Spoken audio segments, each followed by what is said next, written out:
वज़ीर-ए-आज़म की जानिब से PTI को मुज़ाकरात की पेशकश पर नेशनल डायलॉग कमेटी भी सरगर्म। फवाद चौधरी, इमरान इस्माइल और महमूद मौलवी पर मुश्तमिल कमेटी का वज़ीर-ए-आज़म की पेशकश का खैर मकदम। कोट लखपत जेल में कैद PTI क़यादत को पैरोल पर रिहा करने की दरखास्त कर दी गई है। मजीद जानते हैं इस्लामाबाद से समा के नुमाइंदे खुसूसी टीका खान सानी से। टीका खान सानी, बताइएगा कि खत में मजीद क्या लिखा गया है?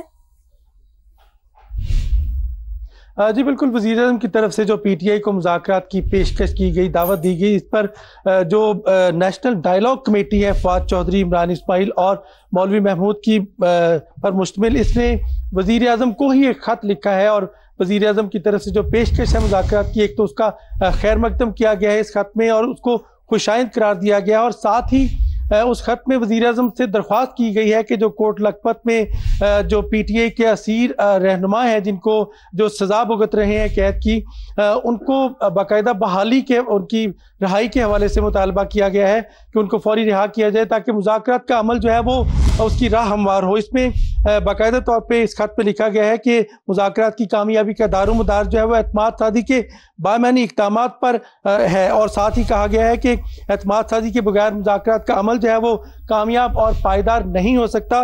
मुज़ाकरात तब कामयाब होंगे जब एतमाद साजी के इक़दामात भी साथ शुरू होंगे और साथ ही दीगर सियासी जमातों के हवाले से भी कौमी डायलॉग कमेटी ने, नेशनल डायलॉग कमेटी ने लिखा है कि तमाम सियासी जमातें जो हैं उनसे भी अपील है कि वो कौमी मुफाद मुकद्दम रखते हुए इस अमल में हिस्सा लें और जामिया चार्टर ऑफ डेमोक्रेसी और चार्टर ऑफ इकोनॉमी जो है उस पर इत्तफाक़ी राय पैदा करें।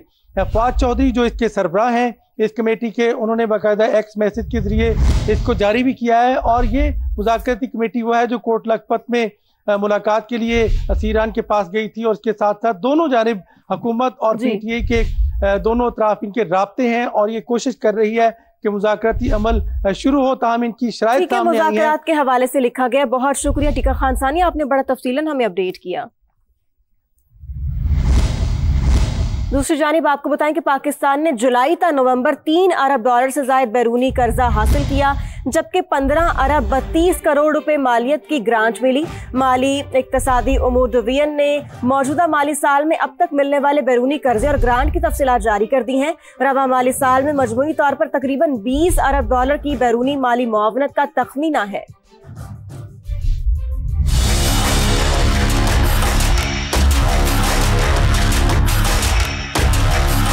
पाकिस्तान को मिलने वाले बैरूनी कर्जों और ग्रांट्स में नुमाया इजाफा। जुलाई ta नवंबर $3 अरब से जायद बैरूनी कर्जा हासिल किया गया, जो गुज़िश्ता साल के मुकाबले में 13.64% या $36 करोड़ 40 लाख ज्यादा था। दस्तावेज के मुताबिक रवा माली साल के पहले 5 माह में आलमी मालियाती इदारों ने $1.25 अरब जबकि मुख्तलिफ ममालिक ने $80 करोड़ 76 लाख फराहम किए, जबकि नया पाकिस्तान सर्टिफिकेट्स में $96 करोड़ 59 लाख की सरमायाकारी आई। इक़्तिसादी उमूर डिवीजन की तरफ से जारी तफसीलात के मुताबिक इस साल आलमी बैंक, ADB, इस्लामी तरक्याती बैंक और सऊदी अरब ने सबसे ज्यादा कर्ज दिया। अब तक मिलने वाले कर्ज की पाकिस्तानी करेंसी में मालियत 858 अरब 27 करोड़ रुपए है। गुज़िश्ता साल इसी मुद्दत में $2 अरब 66 करोड़ बैरूनी कर्जा मिला था, जिसकी मालियत 741 अरब रुपए बनती है। नॉन प्रोजेक्ट एड की मद में 531 अरब रुपए से जायद कर्जा मिला। इसमें बजट सपोर्ट के लिए 273 अरब रुपए से जायद कर्ज लिया गया। दस्तावेज के मुताबिक गुज़िश्ता 5 माह में इस्लामी तरक्याती बैंक ने 109 अरब रुपए मालियत का शॉर्ट टर्म लोन दिया, जबकि 141 अरब 76 करोड़ रुपए की सऊदी ऑयल फैसिलिटी हासिल हुई, जो कि $50 करोड़ के मसावी है। मुख्तलिफ तरक्याती मंसूबों के लिए 327 अरब रुपए से जायद कर्जा लिया गया। जुलाई से नवंबर के दौरान 15 अरब 32 करोड़ रुपए की बैरूनी ग्रांट भी मिली। मौजूदा माली साल में मजमूई तौर पर तकरीबन $20 अरब की बैरूनी माली मुआवनत का तखमीना लगाया गया है। मुल्क की तरक्की की रफ्तार नाकाफी है, वफाकी वज़ीर ख़ज़ाना मोहम्मद औरंगज़ेब का एतराफ़। अमरीकी अखबार US टुडे को इंटरव्यू में कहा, 2.7% मौशी शरह नमू को बढ़ाने की जरूरत है। निजकारी और टैरिफ इस्लाहात से मुकाबले की सलाहियत बढ़ेगी। बलोचिस्तान का टीथियान कॉपर बेल्ट आलमी तवज्जो का मरकज बन गया। मईशत अब कर्जों के बजाय बरामदात पर मबनी तरक्की की जानिब गामजन है। इस्लामाबाद से शकील अहमद की रिपोर्ट देखिए।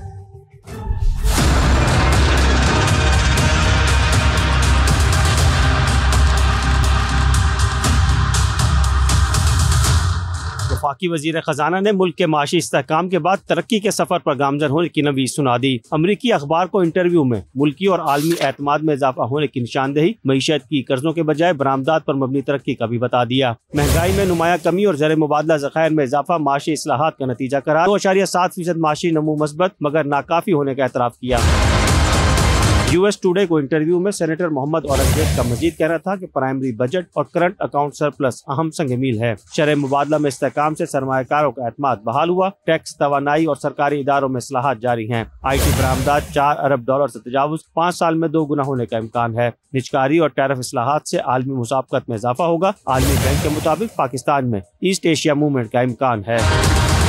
वजीर खजाना ने खवातीन की तालीम और लेबर फोर्स में शमूलियत नागुज़ीर करार दी। मौसमाती तब्दीली के बारे में कहा कि इस बड़े चैलेंज से निपटने के लिए आलमी ताउन जरूरी है। मोहम्मद औरंगजेब का कहना था कि पाकिस्तान में ज़राअत, मादनियात और डिजिटल मीशत में सरमायाकारी के मौके हैं। बलूचिस्तान का खेतियान कॉपर बेल्ट आलमी तवज्जो का मरकज, डाटा सेंटर्स, AI और डिजिटल सर्विसेज में बड़ी सलाहियत है। पाकिस्तान तिजारत और सरमायाकारी के लिए तैयार। बहरान से निकलकर मौके की मीशत की जानिब सफर जारी है। अमरीकी अखबार ने पाकिस्तान स्पेशल रिपोर्ट भी शाया की है।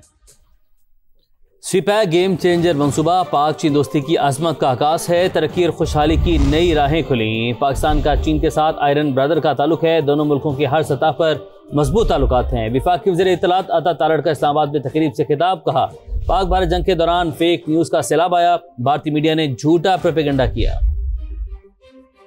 Pakistan China friendship cannot be put into words because we share mountains, we share rivers, we share a lot of common heritage, a lot of culture. Many countries have this claim of having strategic ties with China, of having a great relationship. But no other country can claim that they are iron brothers or sisters. Only Pakistan has that particular privilege. Pakistan-China economic corridor. And this corridor brought about a cultural change, where we had investments coming in, where we had infrastructure being built, where we had industry being built, where we had airports and seaports being developed. During the war with India, we saw a lot of misinformation coming in. But that misinformation brought along with it a lot of comic relief as well.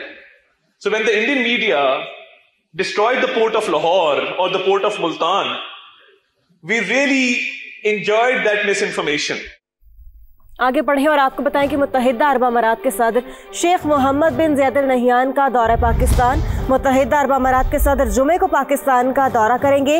2 तरफा ताल्लुकात और खित्ते की सलामती पर तफसीली मुशावरत होगी। ये अहम दौरा है मुत्तहिदा अरब अमारात के सदर शेख मोहम्मद बिन ज़ायद अल नहयान का। मुत्तहिदा अरब अमारात के सदर जुमे को पाकिस्तान का दौरा करेंगे। 2 तरफा ताल्लुकात और खित्ते की सलामती पर तफसीली मुशावरत होगी।